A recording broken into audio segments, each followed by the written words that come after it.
Hey guys, welcome back to my channel of chair of Nisha insights. तो आज हम पढ़ने वाले हैं टीचिंग एप्टीट्यूड के कॉन्सेप्ट का पार्ट 16, जिसमें आज हम पढ़ेंगे अपने टीचिंग एप्टीट्यूड का जो थ्योरीज का रिमेनिंग पोर्शन था वो। ठीक है, कल हमने क्या पढ़ा था? कल हमने थ्योरीज करी थी। कौन कौन सी थ्योरीज करी थी वो अभी मैं आपको जस्ट क्विक रिवाइज करवा देती हूँ, उसके बाद में हम आगे का पढ़ेंगे। ठीक है, देखिए एक सेकेंड रुको, थोड़ा फास्ट फास्ट स्लाइड को मैं आगे कर देती हूँ, इससे क्या होएगा फिर आपका टाइम बच जाएगा। देखिए कल हमने क्या करा था? कल हमने करा था डॉक्टर हार्वर्ड गार्डनर की मल्टीपल इंटेलिजेंस, है ना, ये करी थी। उसके अलावा हमने क्या करी थी? उसके अलावा हमने करी थी सिगमंड फ्रॉइड की जो psycho analytic theory of personality है वो करी थी, ईगो सुपरिको वाली। फिर हमने सिगमंड फ्रॉइड की साइकोसेक्सुअल डेवलपमेंट थ्योरी करी थी जिसमें 5 स्टेजेस होती है, वो मैंने आपको करवाया। फिर मैंने आपको करवाया मास्लो की नीड हायरार्की थ्योरी, जिसके अंदर अपनी टोटल नीड्स को हमने 5 कैटेगरी में डिवाइड किया था, है ना। उसके बाद में मैंने आपको करवाया था जीन प्याजे का कोग्निटिव डेवलपमेंट थ्योरी, जो कि हमने ट्रिक से करा था SPCF से, है ना। तो आज हमें पढ़ना है पहले तो एक ये method fish bowl discussion method, जो कि इम्पोर्टेंट है। उसके बाद में हम बाकी की बची हुई थ्योरीज करेंगे। ठीक है, तो पहला है अपने पास फिश बाउल डिस्कशन मेथड। ये क्या बोलता है? फिश बाउल डिस्कशन मेथड बोलता है कि ये एक ऐसा मेथड है जहां पर क्या होएगा, जहां पर मीडियम और लार्ज साइज के जो ग्रुप्स होते हैं ना वो बैठते हैं। ठीक है, उनके बैठने का एक मेथड है। मीडियम और लार्ज साइज के ग्रुप्स है, उनके बैठने का एक मेथड है ये। इसमें क्या होगा, पार्टिसिपेट होते हैं ना, उनको हम दो पार्ट्स में डिवाइड करते हैं। एक को बोलेंगे इनर सर्कल, दूसरे को बोलेंगे आउटर सर्कल। अभी क्या होता है यहाँ पर मैं आपको समझाती हूँ कि जैसे कोई कंपनी में डिस्कशन चल रहा है ना, तो एक राउंड राउंड टेबल होगी, एक राउंड राउंड टेबल होगी। उसके आसपास क्या होगा, दो सर्कल में लोग बैठते हैं। एक सर्कल है पहला जो इस टेबल के एकदम आसपास है, उसको बोलेंगे इनर सर्कल। दूसरा जो इसके फर्स्ट सर्कल के बाहर है ना, उसको बोलेंगे आउटर सर्कल। ठीक है, तो जो ये टेबल है, टेबल के आसपास एकदम पहले 4 से 6 लोग बैठेंगे, है ना, जो कि क्या करेंगे, सब्जेक्ट पर डिस्कशन करेंगे, जो टॉपिक है जो सब्जेक्ट है उस पर डिस्कशन करेंगे। और जो इसके बाहर जो सर्कल बैठा होगा ना, उसको बोलेंगे आउटर सर्कल। आउटर यानी कि बाहरी सर्कल। वो बाहरी सर्कल होएगा जो कि ये जो फर्स्ट सर्कल वाले डिस्कशन कर रहे हैं जिस टॉपिक पर, जिस सब्जेक्ट पर, है ना, उस चीज को लिसन सुनेंगे। और साथ ही साथ क्या बनाएंगे, नोट्स बनाएंगे। क्या बनाएंगे? नोट्स बनाएंगे। ठीक है, तो दो टाइप्स के सर्कल होते हैं, एक को होएगा इनर इनर यानी कि अंदरूनी, एक होएगा आउटर यानी कि बाहरी। इनर वाले क्या करेंगे, इनर वाले तो बातचीत करेंगे, कन्वर्सेशन करेंगे, और आउटर वाले उस बातचीत को सुन के उसको नोट डाउन करेंगे। ठीक है, तो एक सर्कल हो गया ये इनर सर्कल, एक हो गया आउटर सर्कल। देखिए यहाँ पर दिखाती हूँ मैं आपको, ये है इनर सर्कल, है ना, जिसमें 4 से 6 लोग हैं। और हाँ, टोटल कितने हैं, 3 to 5, 5 पर्सन है। और ये हो गया आउटर सर्कल, है ना।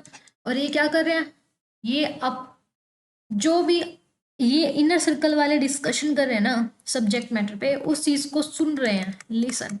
और साथ ही साथ क्या कर रहे हैं, नोट्स बना रहे हैं। ठीक है, तो हर एक इंडिविजुअल है इसमें एक फिश की तरह होता है। ठीक है, और वो अपनी टीम का एक मेंबर होता है, एक स्टेक होल्डर होता है जो अपने वर्क प्लेस को ना रिप्रेजेंट करता है। ठीक है, ये देखिए यहाँ पे, ये क्या कहता है, while the outer circle listen, outer circle वाला सुनता है और नोट्स बनाता है। इनर सर्कल वाले क्या करते हैं, उस सब्जेक्ट पर बात करते हैं। ठीक है, people are free to come, इसमें क्या होता है, सभी को आज़ादी होती है, कितने भी लोग इस डिस्कशन में आ सकते हैं, कितने भी लोग इस डिस्कशन को छोड़ के जा सकते हैं। फ्री होता है फ्रॉम कम एंड गो। ठीक है, इसमें क्या होता है, पार्टिसिपेट करने के लिए भी हम अलाउ करते हैं लोगों को कि आप आके इस डिस्कशन में पार्टिसिपेट कर सकते हो। ठीक है, तो ये पार्टिसिपेटरी इवेंट है। ठीक है, अब ये कहता है कि अगर आपको फिश बाउल डिस्कशन करना है तो आपके लिए एडवाइस क्या क्या है, आप एक स्मॉल ग्रुप को चूज करो। ठीक है, जिसमें स्पीकर्स हो, स्पीकर्स यानी कि बोलने वाले हो जो सब्जेक्ट पर डिस्कशन करें, यानी कि इनर सर्कल वाले। इनर सर्कल वाले आपके स्मॉल ग्रुप में होने चाहिए, कितने मेंबर, 4 से 6 तक के मेंबर होने चाहिए। देखिए 4 से 6 तक मेंबर होना चाहिए, जिस जो कि इनर सर्कल में आएंगे, जो कि सब्जेक्ट मैटर पर बात करेंगे। ठीक है, डिबेट करेंगे। और बाकी के जो रिमेनिंग पार्टिसिपेंट है ना, उनको आप रिक्वेस्ट करो कि वो आउटर सर्कल में आ जाए और वो क्लोज अटेंशन दे के ना सुने और नोट्स बनाए। ठीक है, आप ये भी सर्टेन करो कि हर एक स्टूडेंट है वो पार्ट ले उस डिस्कशन में, ठीक है। अनदर वे टू थिंक, ये कहता है फिश बोल है वो एक ऐसे मेटाफोर की तरह है, ऐसे डिस्कशन की जगह है जो इंटरनल कम्युनिकेशन करता है ऑर्गेनाइजेशन में, ठीक है। तो आपको समझ ही आ रहा होगा फिश बाउल यानी कि एक बाउल के पास आसपास क्या होगी, फिश होगी। वैसे ही एक सर्कल के आसपास है वो लोग होंगे और आपस में डिस्कशन करेंगे, जिसको हम दो पार्ट्स में डिवाइड करेंगे, inner circle outer circle. Inner वाले सब्जेक्ट मैटर पर बात करेंगे, आउटर आउटर वाले जो होते हैं वो उस टॉपिक को सुनेंगे। जैसे कि मैं आपको बता दूं कि दो बंदों का इंटरव्यू होता है, ठीक है। आपने मीडिया तो देखी है ना, मीडिया मीडिया आपने देखी है कि जब भी कोई इंटरव्यू होता है दो टाइप की होती है। एक तो वो होती है जो, जैसे ये पर्सन है, ये पर्सन बैठा है, ये तो एक सेलिब्रिटी है, ठीक है। और ये है मीडिया वाली, ठीक है, पैप्स बोल दे उसको।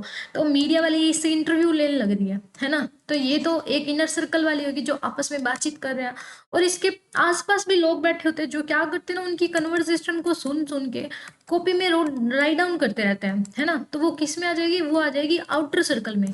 किस में आ जाएगी, आउटर सर्कल में आ जाएगी। तो ये कौन सा डिस्कशन माना जाएगा, ये आ जाएगा अपना फिश बाउल डिस्कशन में, ठीक है। तो अब हम पढ़ते हैं social learning theory of Albert Bandura. Social learning theory of Albert Bandura क्या कहती है, ये पहला तो ये कि जो अल्बर्ट बंडूरा थे उन्होंने सोशल लर्निंग थ्योरी दी थी, जिसको बाद में क्या कर दिया, एक्सपेंड कर दिया सोशल कोग्निटिव थ्योरी में। मतलब बाद में नाम चेंज कर दिया हमने इसका, सोशल कोग्निटिव थ्योरी कर दिया, ठीक है। तो ये क्या कहते हैं, बंडूरा जी कहते हैं कि जो लोग होते हैं, पीपल्स होते हैं ना, वो अपने जैसे लोगों को ना, लोगों को ऑब्जर्व करते हैं, उनकी नकल करते हैं, उनके एक्शंस को, उनकी एटीट्यूड को, उनके रिजल्ट को देखते हैं और उनसे नॉलेज लेते हैं। जैसे मैं हूँ, मैं अपने जैसे पर्सन्स को देखूंगी, उनका बिहेवियर कैसा है, उनके एक्शंस कैसे हैं, उनके एटीट्यूड कैसे है, उनका रिजल्ट कैसे है, उनको ऑब्जर्व करूंगी। फिर मैं उन्हीं की कॉपी करना लग जाती हूँ, उनसे मैं नॉलेज लेना लग जाती हूँ। फिर मैं देखती हूँ कि ये पर्सन है, ये जो एफर्ट्स कर रहे हैं, इनके एफर्ट से अगर ये सक्सेसफुल हो गए तो मेरे पास भी इतनी क्षमता है, मैं भी ये एफर्ट अगर करूंगी तो मैं भी क्या हो जाऊंगी, सक्सेस हो जाऊंगी, ठीक है। तो मैं क्या करती हूँ, अपने जैसे लोगों को ना एफर्ट करते हुए, एक्शन करते हुए देखती हूँ, उनसे नॉलेज लेती हूँ और वैसा ही बिहेव फिर करना स्टार्ट कर देती हूँ। उसी को हम बोलते हैं सोशल लर्निंग थ्योरी, ठीक है। जैसे मान लो कि मैं हूँ नेट एस्पिरेंट या जो जेआरएफ का, मान लो मैं जेआरएफ की तैयारी करती हूँ, ठीक है, मान लो। फिर मैंने एक लड़की को देखा, सपोज हमारे घर की कोई मान लो पड़ोसी है हमारी, ठीक है, वो मेरे जैसी है, उसने भी पोस्ट ग्रेजुएशन कर रखी है, ठीक है, और वो भी जेआरएफ की तैयारी करना चाहती है। मैंने देखा उसका फर्स्ट अटेम्प्ट में हो गया, ठीक है, या फिर मान लो उसका सेकंड अटेम्प्ट में हुआ है, फर्स्ट में नहीं हुआ। और मैंने भी देखा कि मेरा भी फर्स्ट अटेम्प्ट में नहीं हुआ, सेकंड में देखते हैं होगा नहीं होगा। तो मैं क्या करूंगी, वो लड़की क्या करती है बार बार, उसका एटीट्यूड, उसका बिहेवियर, उसका पढ़ने का तरीका, उसका बोलने का तरीका, मैं सब चीज़ ऑब्जर्व करूंगी। फिर मैं उसको इमिटेट कॉपी भी करने लग जाऊंगी कि अगर ये ऐसे कर दिया, उसका सेकंड टाइम जेआरएफ हो गया, तो अगर मैं भी ऐसे करूंगी तो मेरा भी जेआरएफ हो सकता है। तो मैं उससे नॉलेज लूंगी। सोशल लर्निंग, सोसाइटी से सीखना, ठीक है, सोसाइटी से ज्ञान लेना, सोशल कम्युनिटी। तो ये थ्योरी है अल्बर्ट बंडूरा की। आया समझ में। ये कहती है कि हम यहाँ पर क्या देखते हैं कि स्ट्रॉन्ग इम्फेसिस, ये कहते हैं कि बहुत बड़ा प्रभाव पड़ता है, कैसे कि on how self believe influence motivation, कि किसी का बिलीफ है वो कैसे किसी की मोटिवेशन को, बिहेवियर को, कोग्निशन को ना चेंज कर सकता है। इसमें हम क्या देखते हैं, सेल्फ इफिकेसी देखते हैं। अब सेल्फ इफिकेसी का मतलब क्या होता है, इसका मतलब होता है खुद की क्षमता, ठीक है, खुद की क्षमता। तो अगर आ जाए सेल्फ एफिकेसी, तो किसने दी है, सोशल लर्निंग थ्योरी में अल्बर्ट बंडूरा ने दी है। ये कहते हैं कि हम देखेंगे कि हमारे गोल क्या है, हमारे गोल क्या है, ठीक है, और उसके बिहाफ पर हम अपनी सेल्फ इवेल्युएशन करेंगे, खुद की इवेल्युएशन करेंगे कि हम कहाँ पर स्टैंड करते हैं, हमने कितना कुछ सीखा है, क्या हम गलतियां कर रहे हैं, हमारा एनालिसिस करेंगे, हमारे आउटकम की क्या एक्सपेक्टेशंस है, कि मतलब कि मेरे क्या गोल हैं, मैं क्या चाहती हूँ मेरे खुद से, मैं क्या चाहती हूँ कि मेरा फर्स्ट बार में जेआरएफ हो जाए, ये मेरी एक्सपेक्टेशंस है खुद से। या फिर मैं चाहती हूँ कि मेरा सेकंड टाइम में हो जाए, क्या ये एक्सपेक्टेशंस है खुद से। ये देखूंगी सेल्फ एफिकेसी, मतलब मेरे में कितना पोटेंशियल है, मैं कितनी क्षमता रखती हूँ जेआरएफ को करने की फर्स्ट बार में। ये सारी सारी चीज देखूंगी मैं, और फिर क्या करूंगी, उनसे नॉलेज लूंगी। तो ये सब क्या है, किस में आ जाएगा, social learning theory of Albert Bandura में आ जाएगा, ठीक है। किस में आ जाएगा, इसमें आ जाएगा।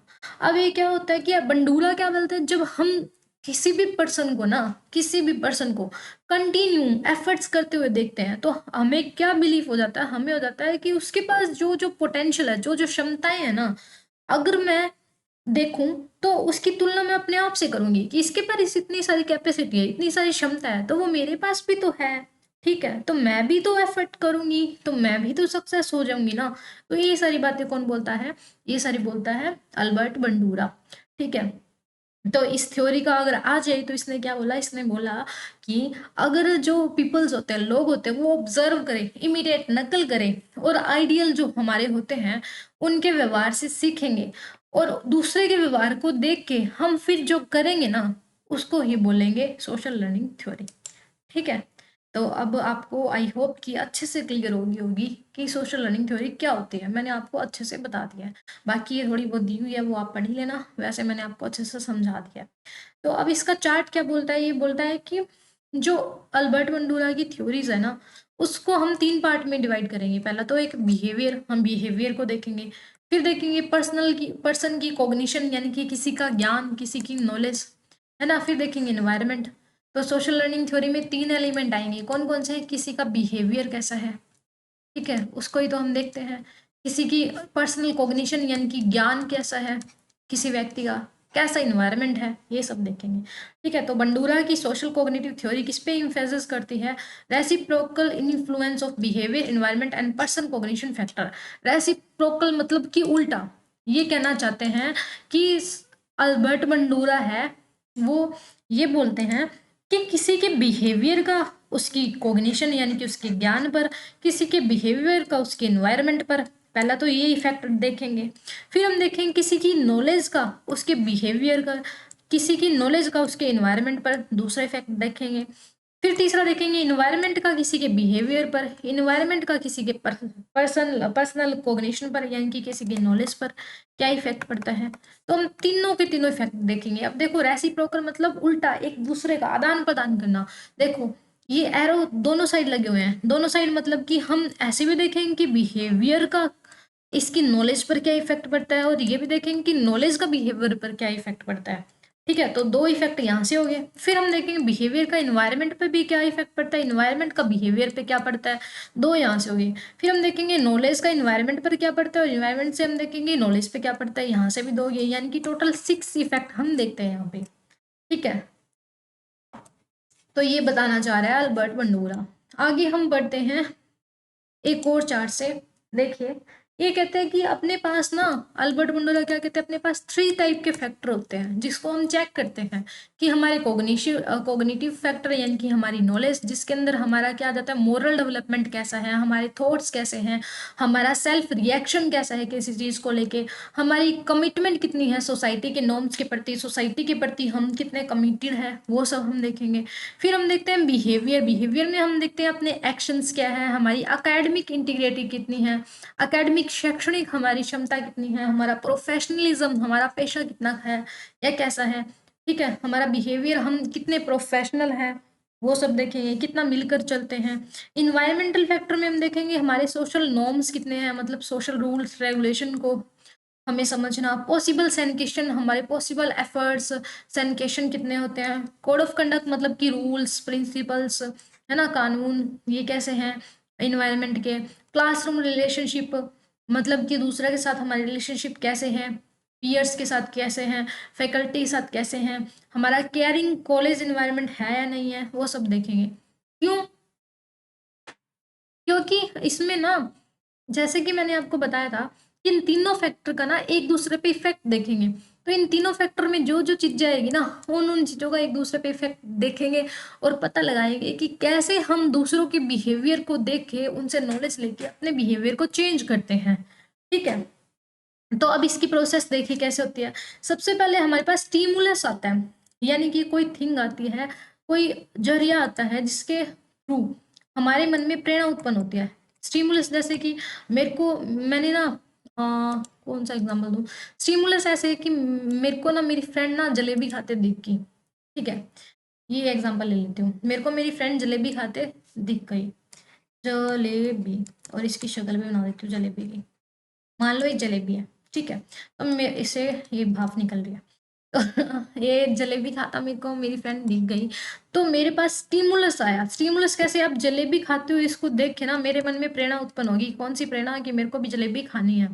ठीक है, तो जो एक ऐसी थिंग, ऐसी कोई वस्तु, ऐसा कोई पर्सन जिसको देख के हमारे मन में ना कोई प्रेरणा उत्पन्न हो, ठीक है, उसको क्या बोलते हैं? स्टिमुलस बोलते हैं। तो स्टिमुलस प्रेजेंट हुआ, मैंने फिर उसकी तरफ क्या दिया? अटेंशन दिया, ध्यान दिया, फिर मैंने उसको रिटेन करा। रिटेन मतलब कि अब मेरे माइंड में हो गया भाई मेरे को जलेबी खानी है। क्या हुआ? जलेबी खानी है, ये माइंड में रिटेन कर लिया मैंने। मोटर रिप्रोडक्शन, अब मैंने वो काम करना स्टार्ट करा कि मैं जलेबी खाने के लिए जाने लगी। अब मेरे में क्या आ गया? मोटिवेशन आ गया जलेबी खाते हुए कि हाँ भाई मैंने भी खा ली, इसको जलेबी खाते देखा तो मैंने भी खा ली। तो इसने क्या 4 स्टेप बताए अपने को। सबसे पहले तो हमारे पास कोई स्टिमुलस प्रेजेंट होता है, कोई हमें स्टिमुलस प्रेजेंट करवाएगा, या फिर हमें किसी को देख के कोई हमारे माइंड में थॉट आता है, ठीक है, तो उसकी तरफ हम क्या देंगे?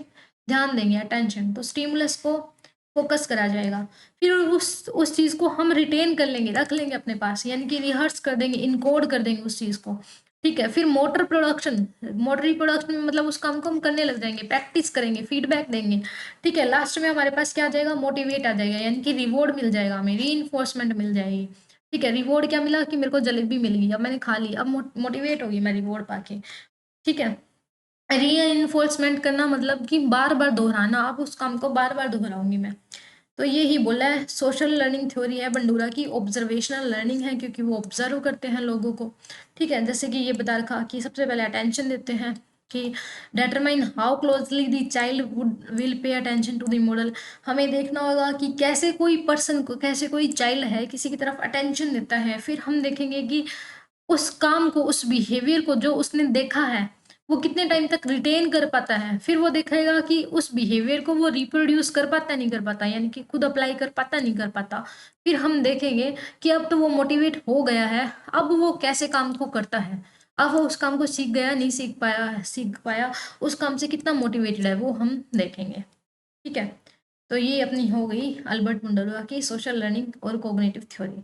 अब हम पढ़ते हैं इडगर डेल का कौन ऑफ एक्सपीरियंशियल लर्निंग। इडगर डेल का कौन ऑफ एक्सपीरियंशियल लर्निंग, ये क्या बोलता है? ये बोलता है कि एक ऐसा फ्रेमवर्क है लर्निंग का जो शो करता है degree of concreteness in learning event. ये पता है अपने जो लर्निंग इवेंट होता है ना उसमें कितनी कंक्रीटनेस है। किस कंक्रीटनेस का मतलब? ठोसता। ठोसता मतलब कि जो दिखाई दे, ठोस हो, कंक्रीट ना हो। मतलब जो भी इवेंट्स हो रहे हैं अगर, जितने भी इवेंट्स हो रहे हैं वो कितना, उसके अंदर कितनी कंक्रीटनेस है, कितना वो दिखाई दे रहे हैं, कितना वो स्पष्ट है। अब दिखाई देने का मतलब कि आउटकम्स देखना, ऐसे नहीं कि उसको हम कोई बिल्डिंग है उसको देख रहे हैं, नहीं। लर्निंग की बात हो रही है ना यहाँ पे। लर्निंग की मतलब कोई इवेंट है, उसकी कंक्रीटनेस कितनी है। कंक्रीटनेस का मतलब कि उसके आउटकम्स कितने हैं, आउटकम्स है वो कितने हैं। मतलब कि मान लो इवेंट एक हो गया, टीचिंग, टीचिंग कर रहे हैं, तो टीचिंग की कंक्रीटनेस कैसे देखेंगे? उसके रिजल्ट से देखेंगे। ठीक है, एग्जाम से देखेंगे कि उसकी कंक्रीटनेस कैसे दिखाई देगी हमें। अगर एग्जाम में 100 बच्चों के 80+ मार्क्स आते हैं, इट मीन्स कि अपनी जो टीचिंग है वो इफेक्टिव है, हम बहुत अच्छे से टीचिंग करवा रहे हैं। क्योंकि 80 स्टूडेंट के हैं, मान लो 100 स्टूडेंट के हैं, 110 स्टूडेंट में से 100 स्टूडेंट के हैं वो 80+ मार्क्स आ रहे हैं, इट मीन्स कि हमारी टीचिंग अच्छी है। लेकिन अगर 110 में से 40 बच्चों के सिर्फ 80+ मार्क्स आ रहे हैं, बाकी सभी के हैं वो 60 से नीचे आ रहे हैं, इट मीन्स हमारी जो टीचिंग है वो अनइफेक्टिव है, बिल्कुल भी अच्छी नहीं है। तो वो अब यहाँ पर कंक्रीटनेस का मतलब क्या हो गया? कि हम उसके आउटकम से पता लगा रहे हैं कि कैसी है ये इवेंट। ठीक है, अच्छा है या बुरा है, वो हम उसको लुक ऐसे नहीं होता कि हम वैसे देख पाए विजुअली, जैसे हम बिल्डिंग को देख पाते हैं, चेयर को देख पाते हैं, ऐसे नहीं, इसका फिजिकल एग्जिस्टेंस नहीं होता। ठीक है, तो ये इनटेंजिबल होती है, जो दिखाई ना दे, जिसको हम उसके रिजल्ट से मार्क्स के। ठीक है, तो ये ध्यान रखना। यहाँ पर क्या बोलता है कि हम इवेंट से देखेंगे कि हमने कितना सीखा है, उसकी कंक्रीटनेस कितनी है। डेल कौन ऑफ एक्सपीरियंस क्या कहता है? ये कहता है जो रियल लर्निंग एक्सपीरियंस होते हैं ना वो तो बॉटम में होते हैं, एंड एब्स्ट्रैक्ट लर्निंग एक्सपीरियंस होते हैं वो टॉप में होते हैं। रियल लर्निंग एक्सपीरियंस बॉटम में कैसे? ये कहता है कि इसने जो एडगर डेल ने कौन दिया था ना, उसमें कहता है कि अगर रियल टाइम में अगर हम कोई काम करते हैं ना, रियल टाइम में अगर हम कोई काम करते हैं, वो नीचे बताया एडगर डेल ने अपने कौन में। और जो एब्स्ट्रैक्ट यानी कि सिर्फ हम सोचते सोचते हैं, रियल लाइफ में अप्लाई नहीं करते, वो ऊपर बताया है। ठीक है, तो ये बोला इन्वर्टेड कौन का बोला है। अब एडगर डेल इसका नाम था, ये याद रख लेना। कौन ऑफ एक्सपीरियंशियल लर्निंग किसने दिया? एडगर डेल ने दिया। कब दिया? 1960 में दिया। ठीक है, तो ये क्या कहते हैं? रेफर करते हैं learning by doing, action learning, experiential learning. अगर आज ये एक्शन लर्निंग किसने दी, ठीक है, एक्सपीरियंशियल लर्निंग किसने दी, तो हम क्या बोलेंगे? एडगर डेल ने दी थी। तो पहले मैं आपको ना इसका ये कौन बता देती हूँ, उसके बाद में आपको अच्छे से इसके कंसेप्ट क्लियर हो जाएंगे। अदरवाइज अगर मैं आपको यही समझाती रहूंगी ना थ्योरीज विदाउट इसके, तो आपको कुछ भी समझ नहीं आएगा। तो पहले हम ये देखते हैं अपना कौन। अब जो एडगर डेल थे ना, उन्होंने ये कौन दिया था, क्या बोला कि 10% है ना बच्चे वो सीखते हैं जो उन्होंने रीड करा है। यानी कि जैसे हम बुक्स वगैरह रीडिंग करते हैं ना, उससे हम कितना सीखते हैं? ओनली 10% ही सीखते हैं। लेकिन अगर हम सुनेंगे भी ना, सिर्फ सुन सुन के कोई चीज सीखेंगे, तो भी 20% याद रहेगा। लेकिन 30% याद क्या कब रहेगा? जब हम सुनेंगे भी और साथ साथ पढ़ेंगे भी। जैसे कि आप मेरी वीडियो देख रहे हो, आप मेरी वीडियो सिर्फ देख रहे हो, सिर्फ, या फिर मान लो आप मेरी स्लाइड्स पढ़ रहे हो, स्लाइड पढ़ रहे हो ओनली, तो आपको 10% याद रहेगा। लेकिन अगर आप मेरी आवाज आवाज सुन रहे हो, वॉइस सुन रहे हो, तो आपको 20% याद रहेगा। लेकिन आप देख भी रहे हो मेरी स्लाइड्स को और साथ साथ में पढ़ भी रहे हो, पढ़ भी रहे हो और सुन भी रहे हो, देख भी रहे हो और सुन भी रहे हो, तो आपको 30% याद रहेगा। ठीक है, what they see, sorry sorry sorry, एक मिनट ध्यान, दोबारा से बताती हूँ, माई मिस्टेक, सॉरी, दोबारा से बताती हूँ, थोड़ा सा यहाँ पे गड़बड़ हुई। क्या गड़बड़ हुई है? 50% आना था। देखिए, 10% तो अगर हम ओनली रीड करेंगे, ओनली रीड करेंगे तो 10% यहाँ पे मार्क कर देती हूँ। फिर थोड़ा सा क्या होगा, मैंने पढ़ तो ये लिया था, यहाँ से 30%, फिर यहाँ से कर लिया था थोड़ी जल्दी में। अब क्या, मैं निशान करती रहूंगी तो आप कंफ्यूजन नहीं होएगा। 10% तो क्या होगा, जो रीड करते हैं हम, उतना याद रहता है। अगर हम ओनली सुनते हैं, ओनली सुनेंगे तो 20% याद रहता है। और अगर हम वट दे सी, सिर्फ देखते देखते हैं, तो 30% याद रहता है। और अगर हम सुनेंगे भी देखेंगे भी तो 50% याद रहेगा। तो अब आया ध्यान में, अगर सिर्फ हम क्या करेंगे, अगर सिर्फ हम रीड करेंगे तो 10% याद रहेगा। अगर हम सिर्फ लिसन सुनेंगे, हियर करेंगे, सुनेंगे तो 20% याद रहेगा। अगर हम सिर्फ देखेंगे, ठीक है, तो 30% याद रहेगा। लेकिन अगर हम सुनेंगे भी और देखेंगे भी, सी भी और लिसन यानी कि हियर भी, तो 50%। और अगर हम क्या करेंगे, साथ ही साथ सुनेंगे, वट दे से एंड राइट, लिखेंगे भी साथ में, तो 70% याद रहेगा। सुन रही हूँ साथ साथ लिख रही हूँ, जैसे कि हम नोट्स बनाते हैं तब। और अगर हम क्या करते हैं, 90% वट दे डू, अगर हम है ना वही काम कर रहे हैं जो कि वो कर रहे हैं। जैसे कि अगर आप टीचिंग करवाते हो ना, तो आपको 90% याद रहता है, क्योंकि मैं क्या कर रही हूँ, मैं जो कर रही हूँ वही चीज आप कर रहे हो। आप पढ़ाओगे तो आप बोलोगे भी, है ना, सुनोगे भी, आपके सारे कंसेप्ट क्लियर होंगे तभी आप दूसरों को पढ़ाओगे। आपको वो चीजें याद रहती होगी तभी आप पढ़ाओगे, है ना। तो 90% याद रहता है पढ़ाने से, यानी कि रियल लाइफ में उस चीज को अप्लाई करने से। देखिए कि अगर रीड करोगे 10%, हियर सुनोगे तो 20%, अगर आप इमेजेस देखोगे तो 30%, और इमेजेस के साथ वीडियो देख रहे हो, है ना, 30%। और अगर आप कोई सेमिनार में जा रहे हो, कोई साइट पे जाके देख रहे हो, ठीक है, साथ में सुन रहे हो, डेमोन्स्ट्रेशन देख रहे हो, ठीक है, आपको डेमोन्स्ट्रेट किया जा रहा है, तो वो क्या होएगा, 50% याद रहेगा। लेकिन अगर आप पार्टिसिपेट करते हो उस काम में, उस वर्कशॉप में, है ना, तो वो कितना रहेगा, 70%। आप कोई डिजाइन बना रहे हो, कोई लेसन बना रहे हो, तो 70%।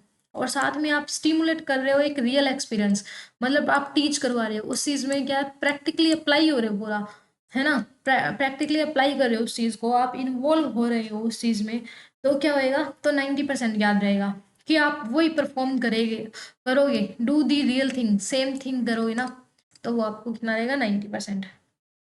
तो यही बताया है एडगर डेल ने। ठीक है, तो यहाँ पर आपको अब समझ में आ जाएगा कि एक्सपीरियंस करो, एक्टिव लर्निंग करो। 3 मॉडल्स इसने दिए हैं एडगर डेल ने, जो कि लर्निंग के एक्सपीरियंस को बताते हैं। पहला क्या बताता है, इनएक्टिव। इनएक्टिव में क्या होगा, लर्निंग बाय डूइंग आएगा।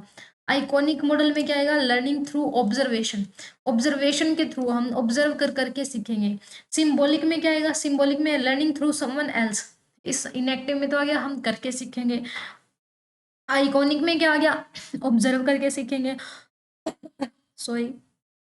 सिंबॉलिक में क्या हो गया कि हम ना बाकी चीजों से सीखेंगे, समथिंग एल्स से, सिर्फ डूइंग करके नहीं, सिर्फ ऑब्जर्व करके नहीं, बाकी चीजों से भी सीखेंगे। ठीक है, तो डेल ने क्या बिलीव करा कि ऑडियो विजुअल मटेरियल है वो हेल्प करते स्टूडेंट को उनके कंसेप्ट क्लियर करने में, उनको मोटिवेट करने में, उनको ना उस टीचिंग में या फिर उस एक्टिविटी में इन्वॉल्व होने के लिए मोटिवेट करते हैं। मतलब कि अगर हमें ऑडियो विजुअल एड्स दिखाए जाए, है ना, टूल्स दिखाए जाए, तो हम ज़्यादा मोटिवेट होते हैं सीखने के लिए, हम ज़्यादा पार्टिसिपेट करते हैं उस प्रोसेस में। ठीक है, जैसे अभी पीपीटी दिखाई जा रही है तो आप अच्छे से इन्वॉल्व हो, आप अच्छे से क्लास ले रहे हो।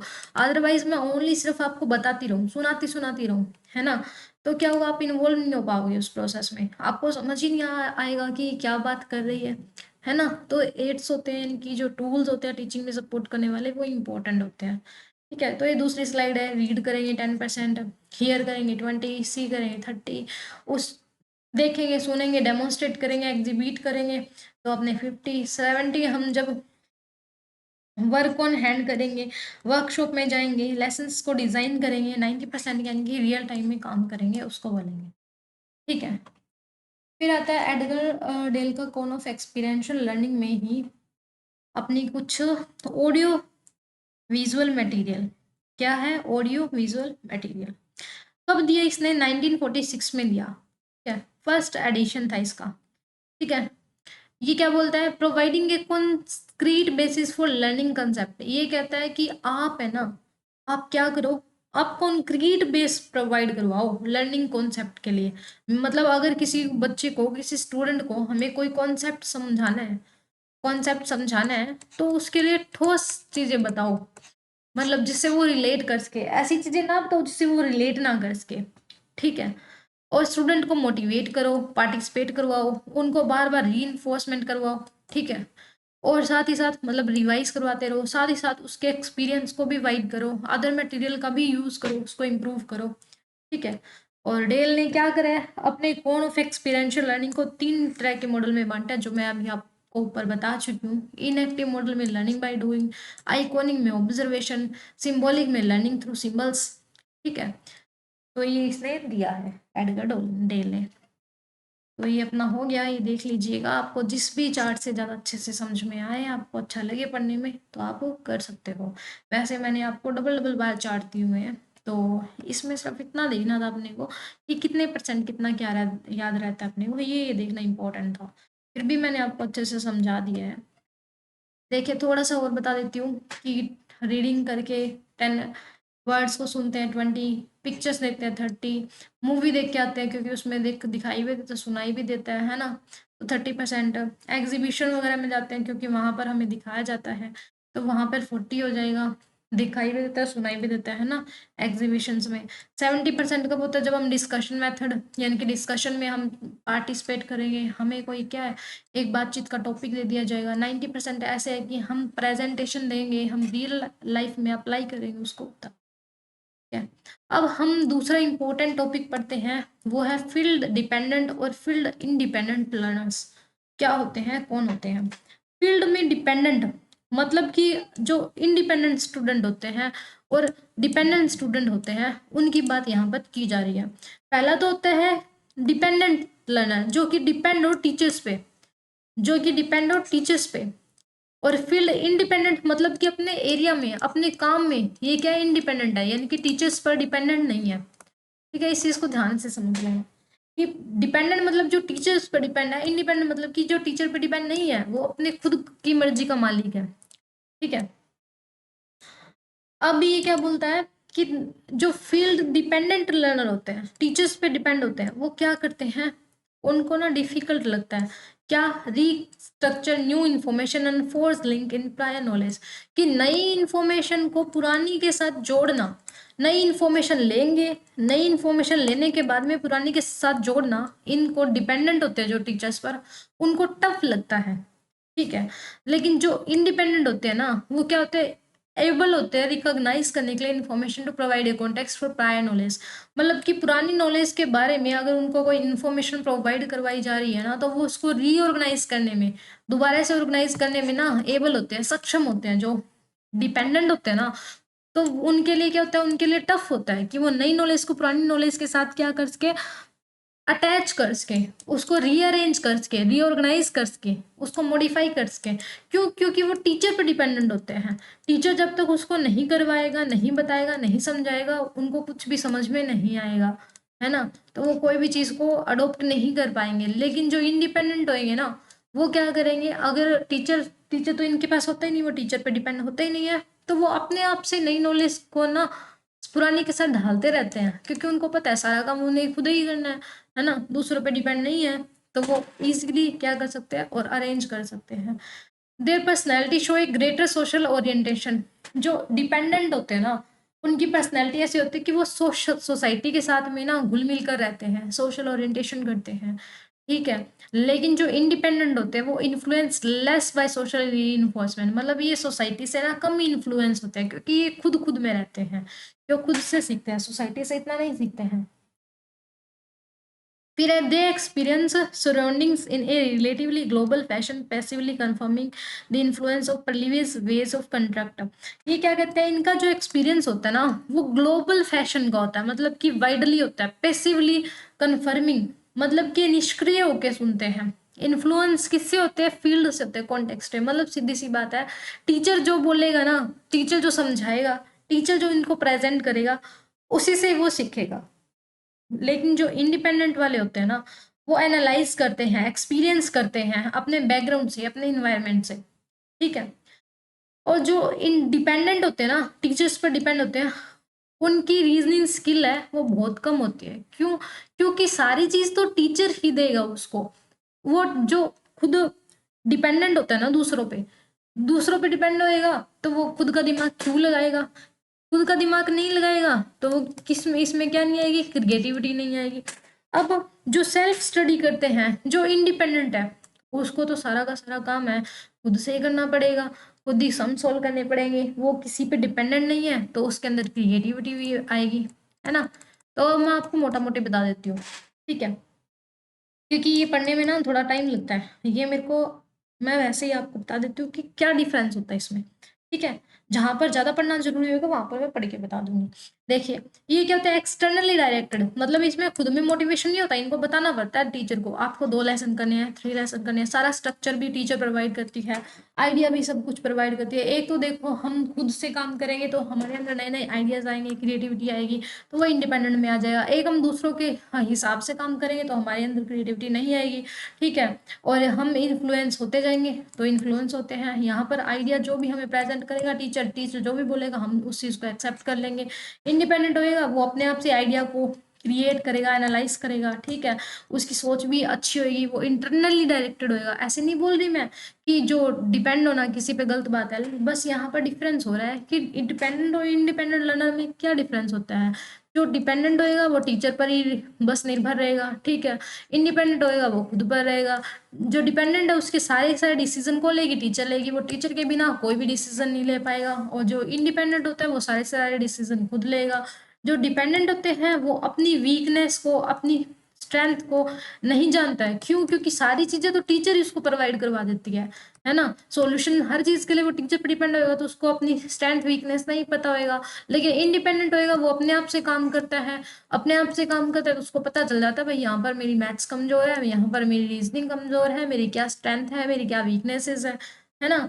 और जो डिपेंडेंट होते हैं वो क्या होता है, अपनी लर्निंग के लिए ना पूरा पूरा किस पर रिस्पॉन्सिबल होते हैं? टीचर पर ही होते हैं, कि अगर टीचर पढ़ाएगा तो हम पढ़ लेंगे। मान लो जो डिपेंडेंट है ना, डिपेंडेंट वाले में क्या होगा, अगर टीचर है, वो जैसे मान लो अभी जून का पेपर आने वाला अपना, मान लो जून जेआरएफ का पेपर आने वाला है, तो जून तक अगर मैम नहीं करवाएगी ना तो ये करेंगे भी नहीं, ये पूरी तरह टीचर पे डिपेंड है। लेकिन इंडिपेंडेंट वाले क्या करते हैं, वो जून से पहले पहले ही अपना सारा सिलेबस कंप्लीट कर लेंगे, ठीक है। और जो डिपेंडेंट लर्नर है वो क्या नहीं करते, best way of learning something, मतलब किसी चीज को सीखने का इनके पास बेस्ट तरीका नहीं होता। जबकि यहाँ पर क्या होता है, इंडिपेंडेंट में लोगों के पास ना बहुत बढ़िया बढ़िया क्रिएटिव आइडियाज होते हैं लर्निंग करने के। क्यों? क्योंकि ये अपना दिमाग यूज करके अपने हिसाब से स्ट्रेटजीज बनाते हैं कि मेरे को कैसे करना है, क्या करना है, क्योंकि उनको अपनी स्ट्रेंथ वीकनेस पता होती है, ठीक है। तो ये था फील्ड डिपेंडेंट इंडिपेंडेंट में डिफरेंस। अब ये देखिए, फील्ड इंडिपेंडेंट डिपेंडेंट की थोड़ी और बताया हुआ है कि यहाँ पर क्या होगा, ये डिपेंडेंट वाले ना, डिपेंडेंट वाले को की लिटरेचर, अपने लिटरेचर के लिए रेलिवेंस, अपनी क्या रेलिवेंस है मेरी, है ना, इन सब के बारे में टीचर पर डिपेंड होएगा। और ये क्या करेगा, उस चीज़ के बारे में रिसर्च करेगा। बस ये ऐसे ही दिया हुआ मैंने, ठीक है। तो बाकी मैंने आपको समझा ही दिया है कि डिपेंडेंट इंडिपेंडेंट में क्या अंतर है। अब हम पढ़ते हैं learning management system. Learning management system क्या होता है? अभी ये देखिए, ये इंपॉर्टेंट है, बड़ा इंपॉर्टेंट पार्ट है। क्यों? क्योंकि ये PYQ में इतनी बार आया हुआ है। अब तो ये जब से चल रहा है ना अपना दिसंबर फैब मार्च वाला, है ना, फैब मार्च वाला, जून वाला, दिसंबर वाला, इन सारे एग्जाम में आ रहा है लर्निंग मैनेजमेंट सिस्टम, ठीक है। तो लर्निंग मैनेजमेंट सिस्टम क्या है? ये एक एजुकेशनल टूल है, एजुकेशनल स्ट्रेटजी है, एक सॉफ्टवेयर है, ठीक है। एक सॉफ्टवेयर लर्निंग मैनेजमेंट सिस्टम जो कि क्या है, एजुकेशनल को इस्टेब्लिशमेंट करता है, यानी कि एजुकेशन को सेट करता है, मॉनिटर करता है हर एक इफेक्ट को, हर एक फैक्ट को। ऑनलाइन लर्निंग इन्वायरमेंट, मतलब देखो नाम से ही पता चल रहा है, लर्निंग को मैनेज करने वाला सिस्टम, लर्निंग मैनेजमेंट सिस्टम, ठीक है। लर्निंग कैसे होगी? ऑनलाइन होगी। तो ऑनलाइन लर्निंग इन्वायरमेंट को ना ये सही करता है, उसको मॉनिटर करता है, उसको इस्टेब्लिशमेंट करता है। ये क्या करता है? सेंट्रल लोकेशन है ऑनलाइन लर्निंग की, जहां पर एजुकेटर है, इंस्ट्रक्टर है, वो डिजाइन करते हैं अपने कोर्सेज को ओवरसी करते हैं और टेस्ट वगैरह देते हैं, ग्रेड देते हैं बच्चों को। मतलब कि एक ऐसा सॉफ्टवेयर, एक ऐसा प्लेटफॉर्म, एक ऐसा ऑनलाइन लर्निंग इन्वायरमेंट जो कि एक सेंट्रल लोकेशन में है, मतलब कि मेन है, जहां पर एक टीचर है आता है, अपने कोर्सेज को तैयार करता है, डिजाइंस करता है, टेस्ट देता है, बच्चों से फीडबैक लेता है, उनको ग्रेड देता है, उनको लर्निंग करवाता है, ठीक है। Delivery, automation, reporting, tracking, documentation, administrative, ये सारे काम किए जाते हैं यहाँ पर। Both online and person learning are supported by LMS। ये कहता है कि ऑनलाइन पर्सन जो भी काम करता है, चाहे वो डिलीवरी ऑफ कंटेंट हो, ऑटोमेशन हो, रिपोर्ट बनाना हो, ट्रैक करना हो बच्चों की परफॉर्मेंस को, डॉक्यूमेंट तैयार करना हो, एडमिनिस्ट्रेट करना हो, एडमिशंस करना हो, तो ये सारे लर्निंग मैनेजमेंट सिस्टम के थ्रू होते हैं, ठीक है। इसको ब्लेंडेड लर्निंग भी बोलते हैं, ठीक है, मतलब मिक्स लर्निंग। ऑनलाइन के साथ में ऑनलाइन ट्रेडिशनल भी शामिल है इसमें, ऑनलाइन के साथ ऑफलाइन भी शामिल है, कुछ हार्ड कॉपी वगैरह दे देते हैं हम, ठीक है। तो एजुकेशनल प्रोसेस है ये, ओवरऑल इंक्रीज करते हैं स्टूडेंट की इंगेजमेंट।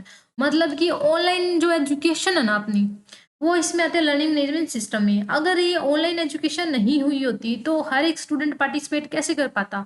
तो अब ऑनलाइन लर्निंग के थ्रू है, इंक्रीज हो रहा है स्टूडेंट की इंगेजमेंट, इन्वॉल्वमेंट, यानी कि स्टूडेंट का जो पढ़ने का है इन्वॉल्वमेंट। जैसे पहले क्या, मान लो 20,000 बच्चे ही पढ़ पाते थे ऑफलाइन में, अब क्या नेट के 50,000 से ज्यादा बच्चे पढ़ पाते हैं, क्योंकि ऑफलाइन ऑनलाइन हो रहा है सारा काम, तो इंगेजमेंट इनकी बढ़ रही है ना, हर कोई बच्चा एक्सेस कर पा रहा है इन चीजों को।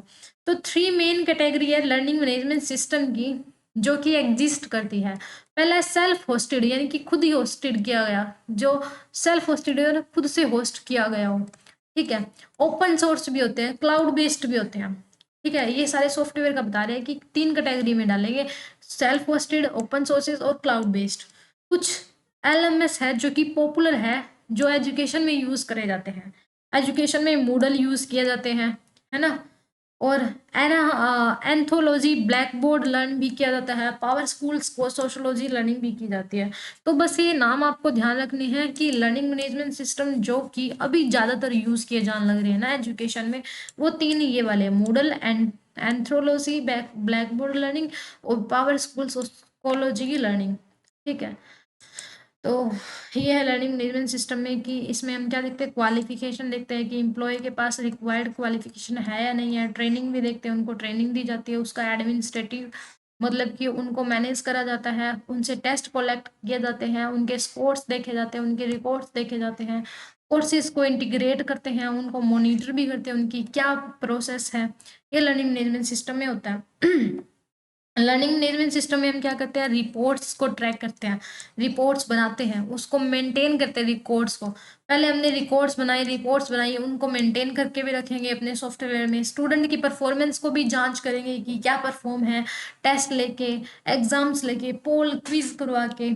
फिर उनके साथ अगर किसी का सही तरह से रिजल्ट नहीं आ रहा है तो पर्सनली कम्युनिकेट करेंगे हम, फिर उनकी रिपोर्ट बनाएंगे, ठीक है। फिर उनको क्या, कॉस्ट इफेक्टिव बनाएंगे कि इस तरह से आप करो काम, इस तरह से ना करो, कम से कम कॉस्ट आए, ठीक है। तो ये लर्निंग मैनेजमेंट सिस्टम का काम है। अब मॉड्यूल क्या होता है ये आपको बता देती हूँ मैं। मॉड्यूल है ना वो क्लाउड लर्निंग मैनेजमेंट सिस्टम का इजेंटियल ट्रेनिंग टूल है। ठीक है, मतलब कि जो अपना लर्निंग मैनेजमेंट सिस्टम है ना उसी का एक पार्ट है ये मॉड्यूल। ठीक है, मॉड्यूल है वो ओपन सोर्स लर्निंग प्लेटफॉर्म है। जो सॉफ्टवेयर होते हैं ना, आपको पता है सॉफ्टवेयर कैसे कैसे होते हैं, कुछ ओपन सोर्स होते हैं जिनका एक्सेस है वो सभी को अवेलेबल होते हैं, कुछ होते हैं होस्ट वाले, कुछ होते हैं क्लाउड बेस्ड है ना। तो ये ओपन सोर्स में आता है मॉड्यूल। ठीक है, ये इंक्लूड क्या करते हैं, एडमिनिस्ट्रेट करना मतलब एडमिशन करवाना, ग्रेड देना, हाँ असेसमेंट टूल यानी कि जैसे कि टेस्ट हो गया, क्विजेज हो गए, पोल हो गए, मॉक हो गए, वो सारे ये इंक्लूड करता है। मॉड्यूल में ये सब चीजें पाई जाती है। Module also support several language. अब मॉड्यूल है उसमें बहुत सारी लैंग्वेज भी है। Make it A free open sources, मतलब एक फ्री है और ओपन सोर्सेज है, हर कोई इसको क्या डाउनलोड कर सकता है, इससे कोई भी चीज सीख सकता है। इसके रिसोर्सेज है हर किसी को प्रोवाइड करवाए जाते हैं।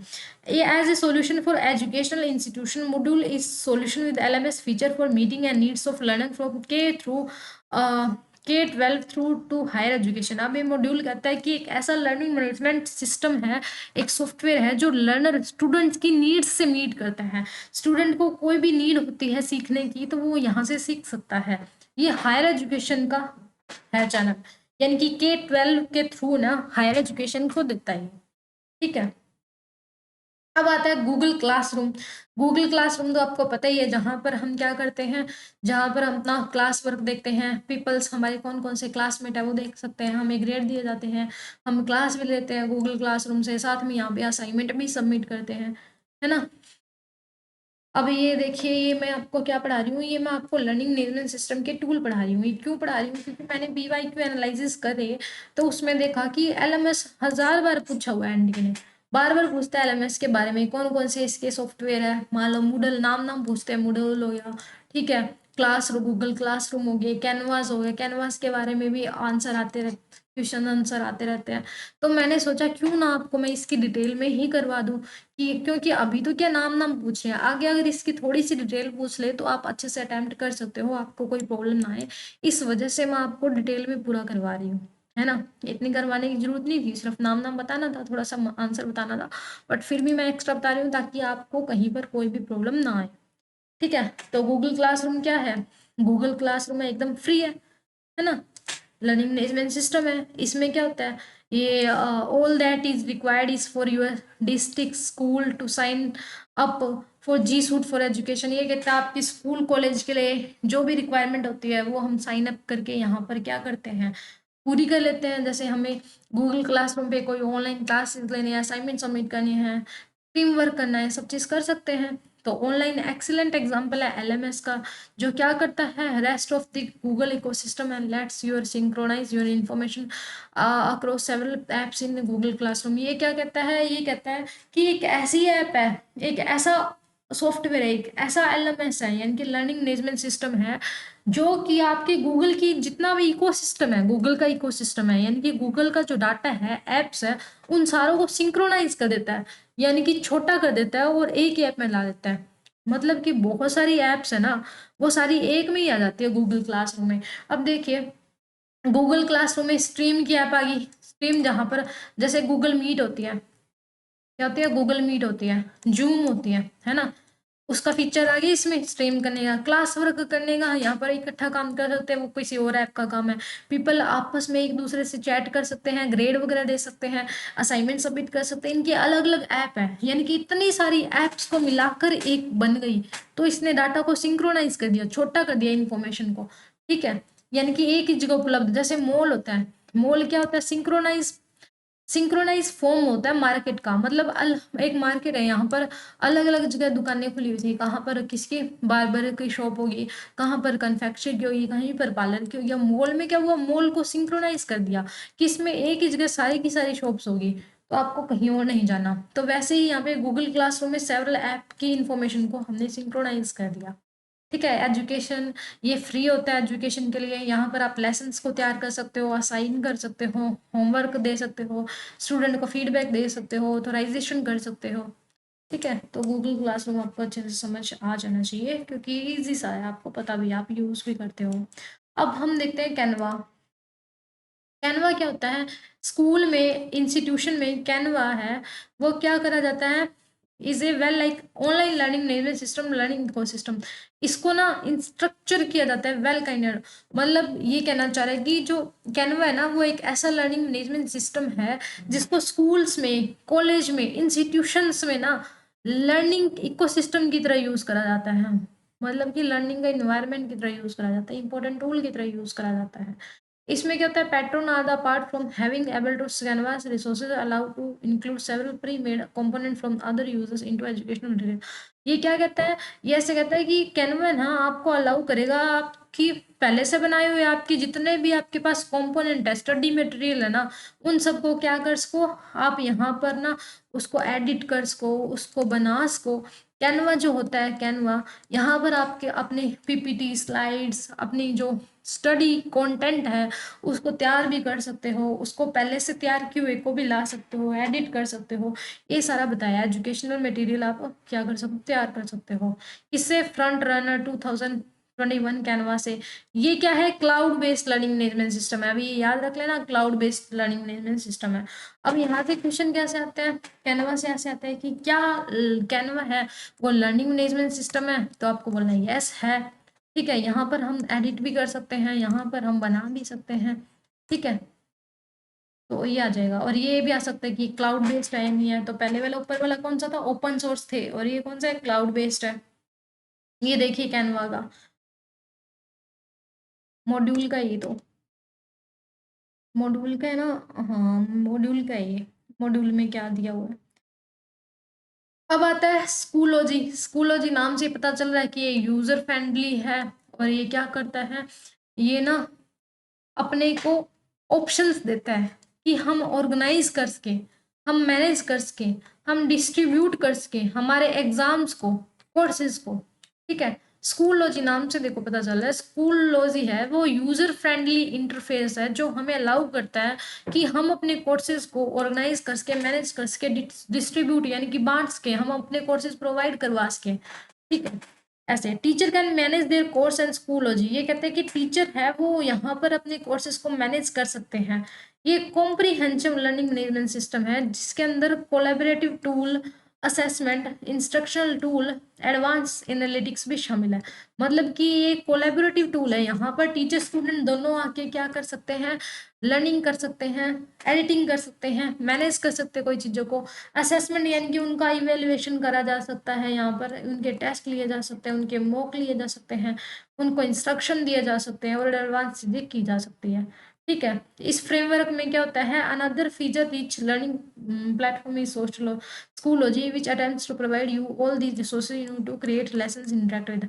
ये कहते हैं कि स्कूलॉजी ऐसी ऐसा एक अपना इंटरफेस है, एक ऐसा सिस्टम है जो हमें लेसन्स को क्रिएट करने में, स्टूडेंट के साथ में इन्वॉल्व होने में, बातचीत करने में, उनका फीडबैक लेने के लिए हर चीज़ में हेल्प करता है ये। ठीक है, देखिए सोशल स्कूलॉजी क्या टूर टूर देता है, स्टोरीज का कनेक्ट करने में, रिसोर्सेज, ब्लॉग अबाउट सब चीज़ का यहाँ पर प्रोवाइड करवाता है।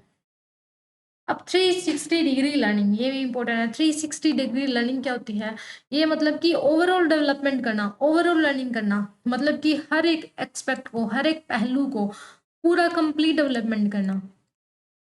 कंप्लीट डेवलपमेंट करना, एक स्टूडेंट है उसको हर एरिया में हम क्या बनाते हैं, एक्सपर्ट बना देते हैं कि उसको डांस भी आए, उसको म्यूजिक भी आए। ठीक है, उसकी जो कोग्निटिव नॉलेज है वो भी अच्छी हो, उसका इमोशनल इंटेलिजेंस भी अच्छी हो, उसकी अचीवमेंट क्या क्या है, आज तक उसने क्या क्या हासिल किया है वो भी अच्छी हो, साथ ही साथ उसकी पर्सनैलिटी भी डेवलप की जाए, है ना, उसका बिहेवियर भी अच्छा किया जाए। तो ओवरऑल असेसमेंट करना, हर एक एक्सपेक्ट को इवेल्युएट करना, तो वो कौन सा हो जाती है, 360 डिग्री असेसमेंट कहलाती है। 360 डिग्री लर्निंग मतलब कि हम प्रमोट करेंगे किस चीज़ को, इंटरनल मोबिलिटी को, हम उसके टैलेंट को पहचानेंगे, उसके हर एक टैलेंट को पहचान के उसको टैलेंट को डेवलप करेंगे, तो उसको बोलेंगे हम 360 डिग्री लर्निंग। मतलब कि उसकी जो पावर है ना उसको कोलैबोरेट कर देंगे, इकट्ठा कर देंगे, लर्निंग करवाएंगे उनसे, उनके सॉल्व करेंगे, उसके टैलेंट को प्रमोट करेंगे, इंटरनल मोबिलिटी यानी कि उसके अंदर जो जो क्षमता है ना उन सबको पहचानेंगे, जो जो उसकी कैपेबिलिटी है उसको पहचानेंगे, और उसको हम ज़्यादा से ज़्यादा निखारेंगे। क्या लर्निंग करवा के, तो वो आ जाएगी 360 डिग्री लर्निंग में। तो अभी हमने कितना पढ़ा है वो देख लेते हैं, उसके बाद में हम देखेंगे कि हमें आगे करना है या फिर नहीं करना। वैसे तो क्लास ज़्यादा लंबी हो जाएगी, तो मैं सोच रही हूँ बाकी का कल करवा देती हूँ आपको, ठीक है। तो देखते हैं अभी हमने क्या पढ़ लिया है क्या नहीं। मेरे को लगता है मैंने आपको एक टॉपिक पे थोड़ा ज़्यादा ही, हाँ ये अल्बर्ट बंडूरा वाला था ना, इस पे थोड़ा ज़्यादा टाइम लग गया था अपना, बाकी तो ठीक है। देखिए आज मैंने आपको क्या करवाया, आज मैंने आपको करवाया फिश बाउल डिस्कशन, जिसमें कि एक राउंड टेबल के आसपास लोग बैठ जाते हैं इनर और आउटर सर्कल में, और फिर क्या करते हैं, फिर डिस्कशन करते हैं। इनर वाले सब्जेक्ट मैटर पे बात करेंगे, आउटर वाले हैं वो लिसन सुनेंगे और साथ साथ नोट्स बनाएंगे। फिर मैंने आपको करवाया social learning theory of Albert Bandura, जो कहते हैं कि जैसे जैसे स्टूडेंट है लोगों के बिहेवियर को देखेंगे, उनको ऑब्जर्व करेंगे, तो वैसे वैसे हम ना उनकी तरह ही बिहेव करने लग जाते हैं, उनसे कोग्निशन, उनसे क्या नॉलेज लेते हैं, ठीक है, उनको ऑब्जर्व करके। हमने 3 फैक्टर्स का देखा कि कैसे इफेक्ट करते हैं। फिर हमने देखा इडगर डेल का कोन ऑफ एक्सपेरिएंशियल लर्निंग, कि कैसे हम कितना परसेंट कहाँ से देखेंगे, सीखेंगे, सुनेंगे तो हमें कितना याद रहेगा, वो हमने देखा, ठीक है। तो इसकी फिर हमने देखा फील्ड डिपेंडेंट इंडिपेंडेंट लर्नर कौन से होते हैं, ये करा। उसके बाद में हमने क्या करा, उसके बाद में हमने करा लर्निंग मैनेजमेंट सिस्टम, है ना, ये लर्निंग मैनेजमेंट सिस्टम ये पढ़ा, जिसके अंदर हमने मॉड्यूल पढ़ा। मॉड्यूल कौन है, ओपन सोर्स सॉफ्टवेयर है। फिर हमने गूगल क्लासरूम पढ़ा, गूगल क्लासरूम के बाद में हमने कैनवा पढ़ा, ठीक है। कैनवा के बाद में हमने स्कूलॉजी पढ़ा, ये सारे क्रिएट करने में सहायता करते हैं। 360 डिग्री लर्निंग फिर हमने पढ़ी। अब कल हम करेंगे डायरेक्ट मेथड ऑफ टीचिंग, ठीक है, डायरेक्ट इनडायरेक्ट ये सब पढ़ेंगे। तो आज के लिए बस इतना ही, मिलते हैं नेक्स्ट वीडियो में, तब तक के लिए bye bye, take care and thanks for watching and like share and subscribe. Please subscribe करो चैनल को, ज़्यादा से ज़्यादा शेयर करो और कमेंट भी करो आप, ठीक है। Bye bye, take care.